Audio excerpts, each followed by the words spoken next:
Hello, everybody, and welcome to the Triple Double Podcast. I'm your host, Eddie Fitzgerald. I'm Cam McKee. And I'm Hunter Nicely. Welcome back. If you are watching this on the YouTube channel, please feel free to give us a subscribe, hit the bell, give us a like, give us a comment. If you're listening on SoundCloud, feel free to give us a like on there. Share us. Or if you're listening on the website, feel free to leave a comment. Share our website with everybody. With that being said, let's hop right in to the news. Preseason basketball is back, but that doesn't mean that everything else in the world is changing right now. D. Wade is now a member of the Cleveland Cavaliers, fellas. That I know it's pretty much old news at this point. We're recording on October 3rd. It's a Tuesday night. But what are you guys' thoughts whenever you saw that D. Wade signed with the Cleveland Cavaliers? Ooh, I obviously, seeing D. Wade, LeBron back together, it's going to bring back a little bit of those Miami days, but it's not going to be quite that dynamic duo that it used to be.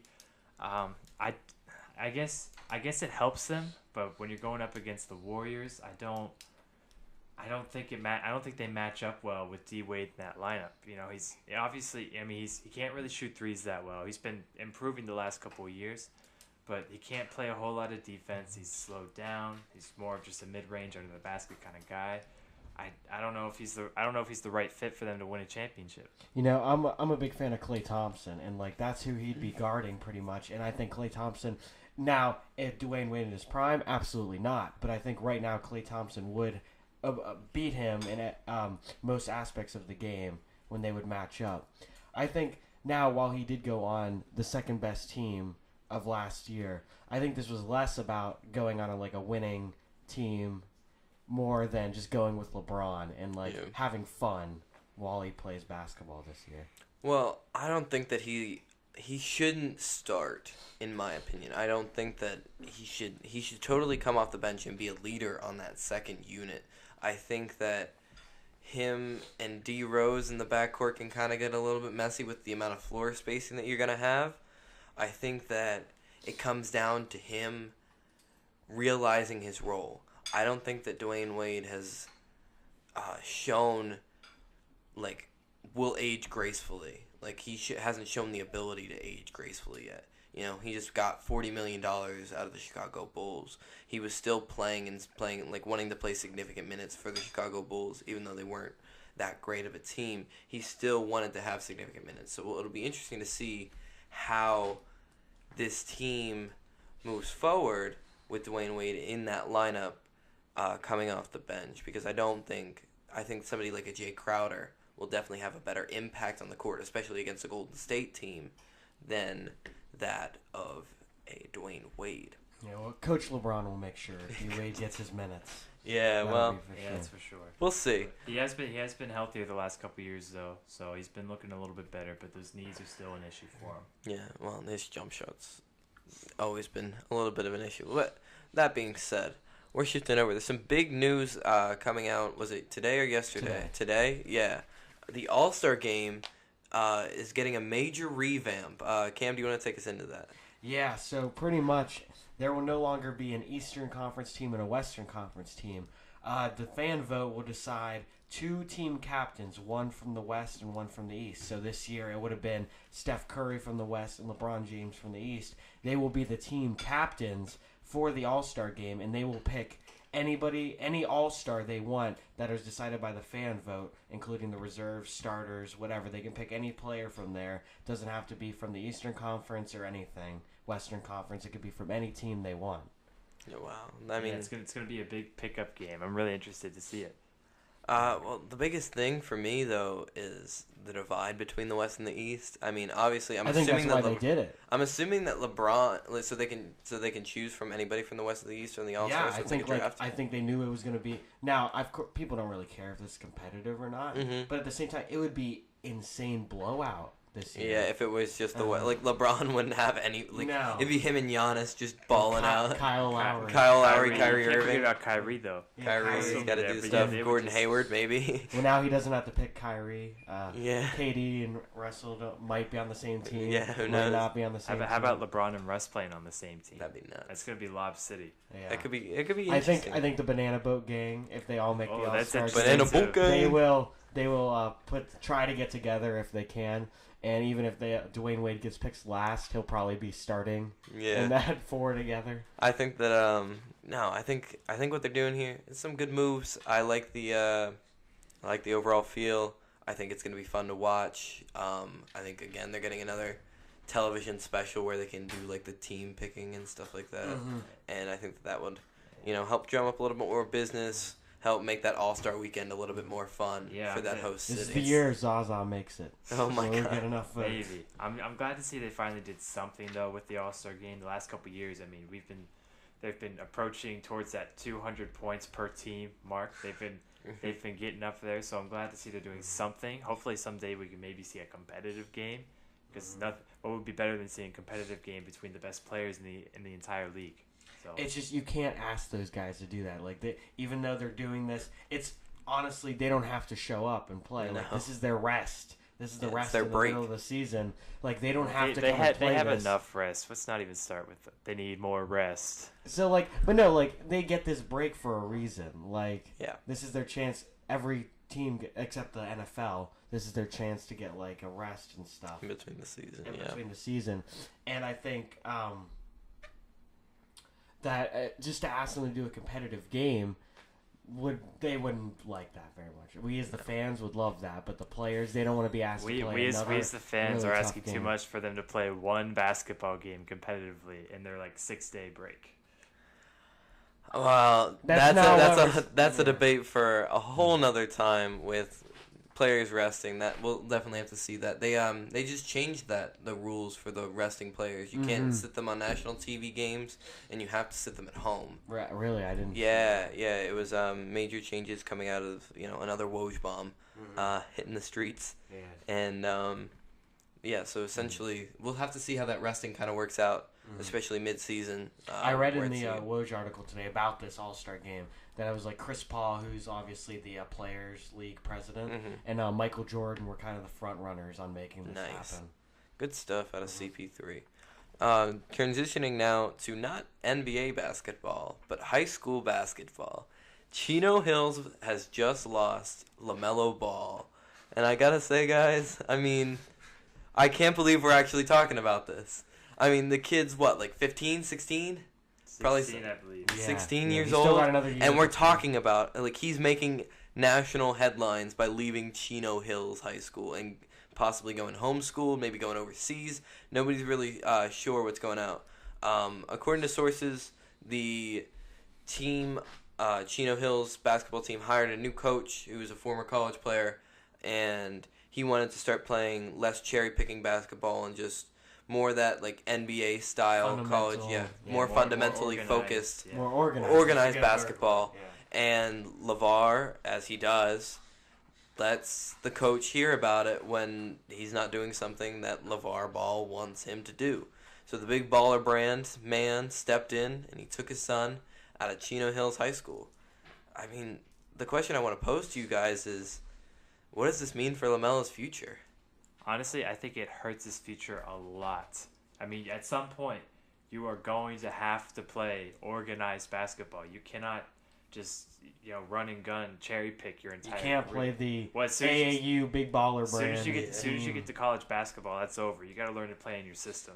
And no matter what coach you have, they're not just gonna.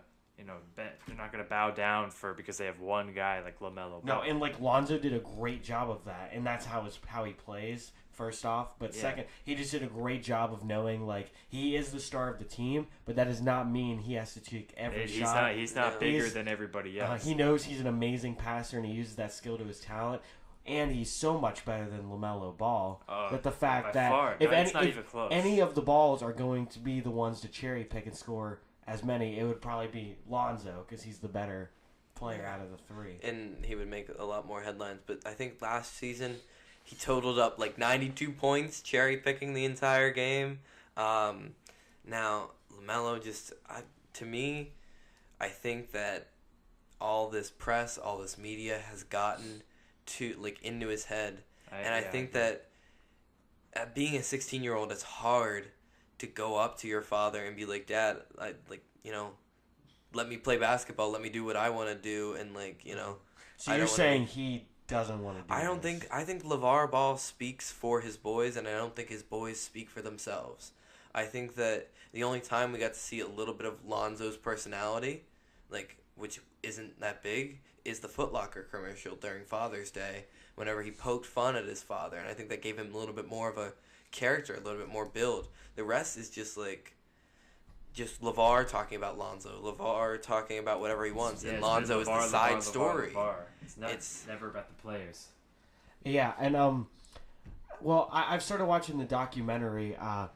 The Ball family. They started having this documentary for them, and I've actually been watching, and it's actually changing like my perspective on them, which is bad to say. Like, I know it's probably biased to make them look better, but like LeVar, while he may do these insane things, he's doing it because he thinks that's what's best for them. He's thinking that his son's not going to get enough, like, he's not going to be seen if he's playing organized, fundamental basketball. I think that they would still, like, after last season, I think that the tidal waves are still going to follow, and I think the masses are still going to look at Chino Hills and what they're doing. But, you know, it'll be interesting to see. Maybe he goes overseas. Maybe he plays just AAU basketball. Maybe he just gets homeschooled and then does another year outside just playing at like a basketball academy, and then he enters the draft. So it'll be interesting to see. But breaking news has just entered the Triple Double podcast. Cam, do you want to tell us what it is? Yes. There's not much information yet, but a tweet from Gary Washburn that Marcus and Markieff Morris have been found not guilty on their charges of aggravated assault. So they allegedly assaulted a man in Phoenix, I believe, is where it was. And it was like them and maybe a couple other people, but it wasn't. So they found not guilty on that. And they thought the Celtics actually expected Marcus to miss the beginning of the season because of this, but now he's expected to head to Boston as soon as possible. Yeah, well, Hunter and I talked about this last week in our news segment about Marcus Morris and the possibility of him missing and the importance that he brings. So knowing that he'll be back there on the team in form for the season to start, back in training camp, back with the program, getting that chemistry built up as he enters a new Especially system. when he's on a new team now and he has to learn stuff. It's not a good time to be missing the preseason. Well, I mean, there you have it. Marcus and Markieff Morris are, free, not guilty. Good for them. Maybe not so good that they got the charges in the first place, but, with that being said, we're going to transition over into our Pacific Division preview. So last season, the Phoenix Suns finished last. The Los Angeles Lakers were behind them, and the Kings and the Clippers, and then thusly your reigning champions, the Golden State Warriors. So we're going to hop right in that order. We're going to start with the Phoenix Suns. Now the Phoenix Suns, they didn't really add a lot in free agency, but they had a pretty decent draft. I think they got a steal. I think this draft was very top-heavy. Well, not really. I would say that it was more like the top players, it was hard to distinguish between them. But I think they got an absolute perfect fit in Josh Jackson. I love Josh Jackson. I think that his the combination of defense and playmaking is perfect for what they need as they look to have Devin Booker be their main scorer. They don't really need to have that point guard who can score. But if they bring in that point forward presence and have Josh Jackson maybe develop a jump shot, now he's looking more and more like a Jimmy Butler type player. Phoenix is arguably the best place to be a rookie and developing because there's no expectations for them. No, they're gonna get a ton of minutes too. They're gonna get a ton of minutes. Their coach is very laid back, very good he brings a great atmosphere to the Suns, but they're not winning games right now. But it's a great place for them to develop into a nice player. Yeah, they've got a lot of young guys. They have Devin Booker, they have Josh Jackson, Tyler Ulis, T.J. Warren, Marquise Chris. They've got a lot of young guys. They're one of the youngest teams in the league. I imagine they also have Eric Bledsoe. I imagine he's probably going to be traded in the next year or two. I'd trade him to a contender. He's been in a lot of rumors the last couple of years. It just hasn't He was almost on the Cavs a couple months ago, and then that all fell through. I remember that. But that would have been such a dope trade. At some point, I'm not sure when, the Suns have to start winning games at some point. They've been they've been consistently like really really bad the last couple of years, like no improvement. Even they're though like they the have better Jaguars. players. There's a way I explain it. They're the Jaguar. Like I know they're in first place now in the Jaguars, but historically in the past few years, they just like they're not bad enough to get like the first pick. Right. But they're not. They're always like Always out of the playoffs. always out of the playoffs. Well, and like pretty much they're never talked about.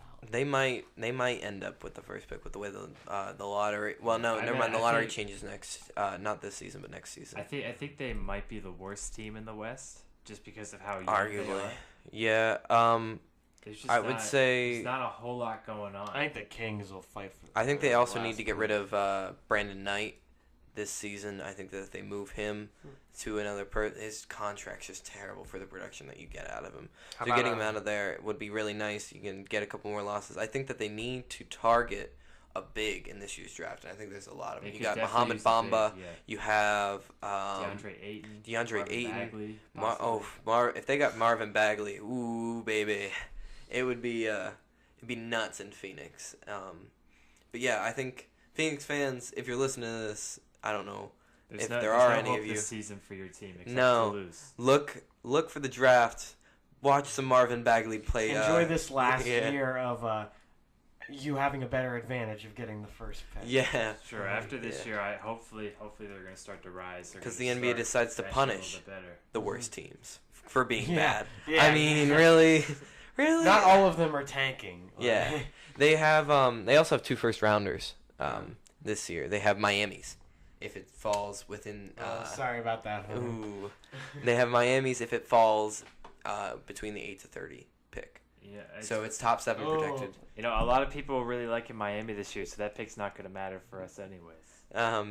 Maybe. I was talking to a guy the other day. How many people are? I was talking to a guy the other day. He's projecting Miami to win 50 games this year. 50 games. Wow. Ooh. I mean, in the Was that East, Eric Spoelstra or Pat Riley? They reminded him a lot of the Atlanta Hawks from a couple years ago. Not quite as good as that team, but just a lot of pieces. So it's interesting. I don't know. I don't know. I like him, but. All right. Well, so we'll see. Phoenix, we'll see. I guess is the best thing. Phoenix is on hold right now. The next team who's never really on hold is the Los Angeles Lakers. Yeah. Okay, so I'm just going to say this now. Lonzo Ball is one of my favorite players. Take everything out of it. Take all the family stuff. Take all of everything out of it. He is such a good player. He is a playmaker. One of the best passers since Jason Kidd in his time. I think if this works out for the Lakers, they're going to be seeing great things in their future. If Lonzo has a good year, I can see LeBron going next year, and those two together are absolutely deadly. Cam, I got some bad news for you. LeBron's not going to the Lakers. How so? Neither is Paul George either.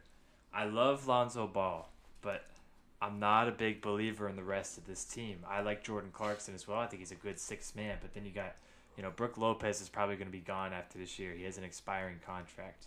I'm not a big fan of Brandon Ingram. I don't think he's going to be able to take that next step. I think he'll be a consistent 10 to 15 point kind of guy, maybe for his career, but I don't think he's that transcendent player they're looking for. They've got Randall. They've got Larry Nance. They picked up Andrew Bogut. They have Zubac. I do like Kyle Kuzma as well, but I don't think Paul George is going because I think Thunder are going to have a really good season. And if Paul George isn't going, why would LeBron go? Why would he go to the Lakers and pair up with a guy in his second year in Lonzo Ball? Mm-hmm. I think they have a bright future, I think, but I think it's going to take them a little while. I don't think they're going to get either of those Paul George LeBron pieces. See, since he's been in UCLA, I've been back and forth on Lonzo. Mm-hmm. I think that if you're gonna have him be your number one guy, I don't think that you can sufficiently withstand a team like that. I think that definitely not at this point. No, I'm talking like unless he starts developing his scoring. I think that he doesn't have a formidable outside shot. I think that his finishing around the rim is kind of okay. To me, he gets rebounds, he gets assists, and those are really great. But his defensive efforts are, at the most. He's a good help defender, but on ball, Yeah. he's not. It's not. There. To me, he seems like a kind of like a Russell Westbrook, except without the athleticism and the shooting, which are what make Russell Westbrook Russell Westbrook. But he gets the assists, he gets the rebounds. I think that at this point, to me, Lonzo is, he's good for the brand. He's good at, he's producing things. He'll make some stat lines this year. I think he'll produce some stuff. He's the kind of guy that the Lakers needed. Yeah. No, he's a star. You need to bring a star into LA if you're going to succeed.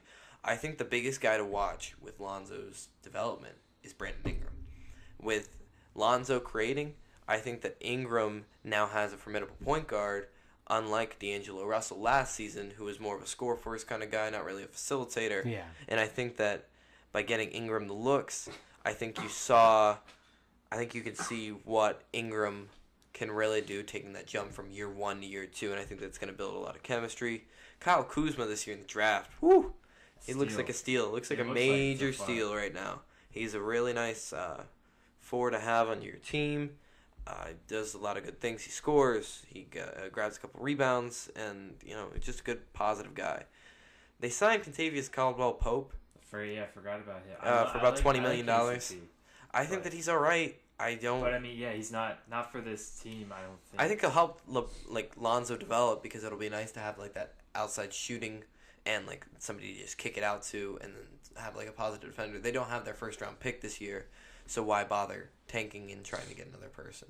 Yeah. Anything can happen with the LA Lakers. Bright future, but I don't think their future involves any LeBron, Paul George. But I think Lonzo Ball is definitely going to attract stars to come to their team just because he's so pass first. Yeah. I think he's going to be a really, really good player. But Once you I see think that- it's going once to you take see him a couple those- more years than some people are predicting. When you see those Warriors break up after this year, we'll see. One of them Klay might Thompson, one of them might maybe? trickle down to. We'll LA. see. There's It'll be Thompson, interesting. yeah. The Lakers, certainly, and gonna be a major storyline this season, regardless of whether they do well or do terrible. Yes. Yeah. Moving on, the Sacramento Kings. Man, they are one of my favorite teams to hate on. But they did one, maybe two good things this offseason. They brought in De'Aaron Fox at number 5, who is a solid player. He's kind of like He's the Lonzo Ball killer. That's what he is. I think that rivalry, if both of these players could be work good. out, could be an amazing rivalry through the years. If they Yeah. both stay with the same team. I think that is. I think he's kind of yin to Buddy Hield's yang. Buddy Okay, Hield kind of is okay. like a nice scorer, nice athletic kind of guy, can shoot the ball pretty well. De'Aaron Fox can kind of create. He plays that defense in the backcourt. So I think you got a nice little yin-yang action going on in that backcourt. But the major key signing, and I don't know if anybody else has really seen it yet, but signing George Hill. George Hill is on a great contract. He's a great shooter who can help space the floor, especially when De'Aaron Fox is in the game. He can go and he can play the 2, he can play the 1, and if your season's not going that well, he doesn't cost that much. You Very could flip him. tradable. You could flip him to a contender, and I think that a contender would pay like a ton Yeah, they give back a pick, maybe to get maybe to get another George role player Hill onto down their the line, something roster. like that. Yeah. I think it's absolutely a great signing for them. Zach Randolph, what the heck are they doing? Yeah. I mean, they're just I doing agree Kings with that things. one. I don't know what's going on there. We'll see. Scalabissier, I Vince think, Carter, I think They're the letting him Kings, play out his career. They're not gonna yeah, I kick think him out. I think the Kings are going to be the best bad team this year. they'll be interesting. They're going to be. I mean, because they're picked starting. They have an okay starting lineup. They got George Hill, Buddy Hield, Vince Carter, Zach Randolph, Willie Cauley-Stein. De'Aaron Fox obviously coming off the bench. They've got talent there. That's for sure. I like Garrett Temple. I'm a big fan of him. Garrett Temple's he's one of probably, and maybe not one of the best role players, but he's a solid role player to have. I think that one of their other key, draft picks this season was Frank Mason. I was very high on him. Very good shooter.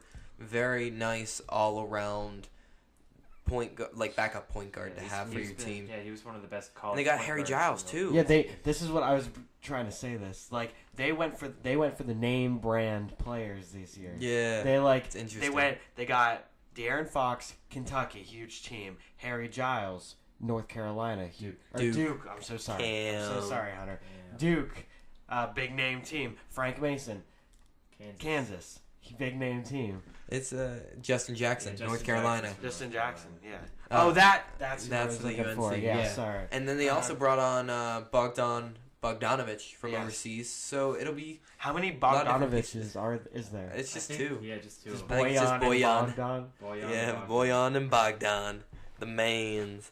But certainly interesting. Sacramento's Yeah, a lot. not necessarily a joke. And I mean, their front office is still quite ridiculous in my opinion. You know, Yeah, a little Vivek ridiculous, Ranadive but- is just doing things. I and- mean, it's bad. They finally traded Boogie Cousins last Yeah. year. They got a lot of people were back and forth on what they got. I like the addition of Buddy Hield. I like his shooting ability. I think he can be a good scorer. he turned in it the up league. at the end of last season. Yeah, so I'm excited for their future. Like I said, I think they're going to be the best bad team. I'm thinking around 30 wins or so this year, but I think they're going to be really competitive in a lot of games. It should be interesting to see how these young guys. I hold do together. like Buddy Hield a lot. I remember, and back in the draft when we had the number 3 pick, the Celtics. I'm referring to. I did want Buddy Hield originally, because of course me and millions of other Celtics fans had no clue who Jaylen Brown was up until that Yeah. point. Yeah, it was a little And, bit of a like, shock to see Jaylen Brown that high. Everyone was, and then but it ended up being an amazing pick by Danny Ainge. I don't like to give Danny Ainge credit a lot, but he did make a good job in choosing Jaylen Brown over Buddy Hield. Well, we'll see if the Sacramento Kings can stick it out and maybe find a star within the team that they have right now. Moving on to the other team inside the Staples Center that doesn't have Lonzo Ball. It's the Los Angeles Clippers. They lost their star in Chris Paul. The big three is broken. The big three's broken up. The real big three. The Lob City Big Three. Gallinari just got added in. He's a nice scoring, wing biggest player. role player you'll ever see. Yeah, in really my nice opinion. guy. Just plays, plays pretty well. Pat Beverly, is a reliant point guard. You can rely on him to go out and, produce defensively, and he can facilitate fairly well. I think overall that while they did lose Chris Paul, I think that they gained a lot of good pieces, and now they're becoming a good overall team. They were able to add in Lou Williams, and they brought in Milos Teodosic, I believe is his name. Sam Decker is a nice guy to have. Brought in Harrell.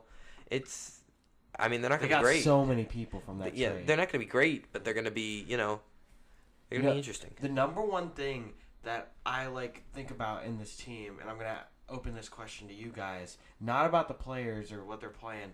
What I'm talking about, Doc Rivers here. What do you think of the fact of word coming out? There's of course they don't confirm it or anything, but that he was not willing to give up Austin Rivers and Chris Paul deal. Not a good look. Not a good look for Doc. I honestly think that Doc should have been fired after last season. I think it's just time for him to go. I mean, he was great with Boston back around 2007, 2008, 2009. But I think there's just been so much just dysfunction with this team, drama. We've heard guys, like Glenn Davis. We've heard him say about how it was not fun to be on that team. It was too serious. There was drama. It just wasn't fun. JJ Redick came out and said that as well. They didn't enjoy playing. Which is with a LA. shame because Doc Rivers is a very good coach, but he's definitely someone that I think that he if just doesn't lost get his control. way- Yeah, I he's think he definitely lost control of that locker room. Yeah, I think it was too much to handle him being the coach and him also controlling the moves that the team would make. Well, let's see how he does So this year when they we'll take see that this away year. from him. We'll see this year how they do. But one thing I'm really disappointed in. Obviously the Clippers were one of the top teams in the league the last few years with that big three. But I think having Chris Paul there really, we've never really seen the kind of player that I think Blake Griffin can be. He's kind of like a point forward almost, and we've never really seen that with Blake Griffin in the past A years. point forward? A little bit. He's a very good ball handler for his size. Yeah, okay, I'll give you that, but I don't know about how much Maybe not necessarily having the ball at the top of the key running the offense, PF, but I don't know he's a about really point good passer. We've never really been able to see him be much of a playmaker. You know, I think this year, as long as he stays healthy, which is always a concern with him, I think we're going to see a brand new Blake Griffin. Maybe not an MVP caliber kind of guy, but I think he's going to be really, really good this year. That's as really long as he interesting. stays healthy. I think that's a really good take on that. I would have to say that. Yeah, Clippers, you're not the greatest team in the world. You're not the worst team in the world. We'll see how you do after this trade. Moving on to our final team of the episode. It's The Golden State Warriors. Oh, the Golden State Warriors. This offseason, they signed Stephen Everybody Curry. back. They signed everybody back. Everyone's back. Yep. KD took less money than he really should have. You know, they took the Finals MVP and they gave him pennies on the dollar. Okay, hate what you want about Kevin Durant, but if it was any other team but the Golden State, people would be cherishing him for being taking less money. What a guy! He's putting the team ahead of himself. But I think you it's don't see because many it's Golden players State. doing that. I think that I don't know. To me, But it's because it's him, and it's because it's the Warriors. People are very upset about it. I don't agree with that. I think that because that's the whole reason why, he got his championship. Now he needs to, he could take his that's money. the whole reason of the salary cap and The stuff. whole salary It's cap issue. It's he should be asking for more money, so he should leave. If that's what you're saying. Yeah. I'm saying that if it was, it's not if right. it was of a him champion, to be taking it less shouldn't be money. right of him to take the less money when he just puts together an amazing season, a Finals MVP season. And yeah, we want to talk about the Clippers being dramatic and stuff. Kevin Durant might be the biggest drama queen in the league. What are your guys' thoughts on Kevin Durant's, fake Twitter account? I saw a tweet the other day. I thought it was hilarious. It was making a bit of an ode to 21 Savage. It was, I got 1, 2, 3, 4, 5, 6, 7, 8 fake tweets in my bank account. Or I was tweets in my fake account. That's what it was. I got caught up in the music. That's all right. Oh, man, you guys are gonna hate me for this, but I get why he answered that guy. I get why he was going to be on a fake account. He did not. He had the audacity isn't the right word. He had he didn't want to call out Billy Donovan and the Thunder as himself. He felt that was wrong, but he wanted the truth to get out there that he didn't like Billy Donovan. That he didn't like his team. He only liked Russ. He liked Scott Brooks. Mm-hmm. I think He did. He and Scott Brooks really got along. I think a lot of guys have, they may have a second account. They definitely do. Something like well, that. Reddit and their investigative journalism crew over on their subreddits, they found that Kevin Durant had a fake Instagram account in OKC where they found it because his brother tagged Kevin Durant and the fake account in there. And apparently a bunch of NBA guys were following that account. And it was just some random Bob Jones was the name of the guy, but it's just some random guy that all these NBA guys are. It's the first real Finsta on so that way they could talk trash and stuff like that. But I think to me, I find it amazing that Katie was caught on this, and I think that he's definitely not the only one with the second account. No, they double check their passwords now and their login. I think the way he handled it after the fact though was so terrible. He did. He should have just came out and been like, you know what? Yeah, he could. You know what? I was just trying for 2 days. All this stuff. He should just been and obviously it's embarrassing, but it's not that big of a deal. You're still going out there playing basketball for the Golden State Warriors. Probably going to win a championship. And nobody's going to care at that point. One, he should have just came out and said, yep, you know what? I wasn't trying to call out Billy Donovan and them on my real account, but that's how I feel. And I can say that. I'm allowed to say that. That's my rights. Yeah, you should have just confessed, been hey, these are my feelings. You should have just made a humorous joke out of the situation. Humor is a great way to get out of that. It is. I think that one question that I want to pose to you guys, has all this drama with the Warriors, surrounding the Warriors, and all the hype around the other teams kind of gotten to the Warriors' head a little bit? I don't think so. I think I don't think this is going to affect them at all. I don't know, man. LeBron got into Draymond's head. like the Warriors, to me, they seem the They're overall not team buttoned came up out with right a now. statement after Kevin Durant's whole fiasco, and they said they've been perplexed by Kevin Durant's decisions this offseason, his attitude and stuff. Really? Yeah. I didn't see that. And it was interesting to see that and to have his team, like, you know, the whole team kind of call him out on that. I think it could be really interesting to see if Golden State kind of takes a little bit of, like, I could see. I the think the they'll talk figure- getting to their heads. I think You know, they'll they're figure the it evil out, guys. I could see, like, at the beginning of the season them struggling. Yeah, but they're not buttoned up right now. look at the look at the standings this year. They could have lost 16 more games and still 15 more games and still would have won the number Pacific one seed, Division. yeah. So like they may struggle at the beginning of the year, but they're gonna crack down. They are the best team in the NBA. And they may be the best best team players. ever. They may be the best team. Arguably. Ever. Yeah. I might- honestly. Talent-wise, they are. I think definitely they are. Based off of Talent-wise, just talent, argue- they're by mhm. far the best team to ever play. Talent. Yes, absolutely. I Yeah, completely I agree with agree. that. I think they'll get their act together. We'll see. It'll be interesting to see, especially in the terms of the finals going down and, you know, breaking off. It should be really interesting to watch. Well, with that being said, this has been the Triple Double Podcast. We hope you enjoyed. Please be sure to give us a like.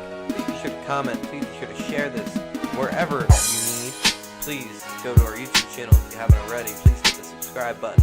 Please do whatever you can to make sure that we can be the best Triple Double Podcast that we can be. With that being said, I'm Eddie Fitzgerald, I'm Cam McKee. I'm Hunter Nicely. and have a great day, everybody.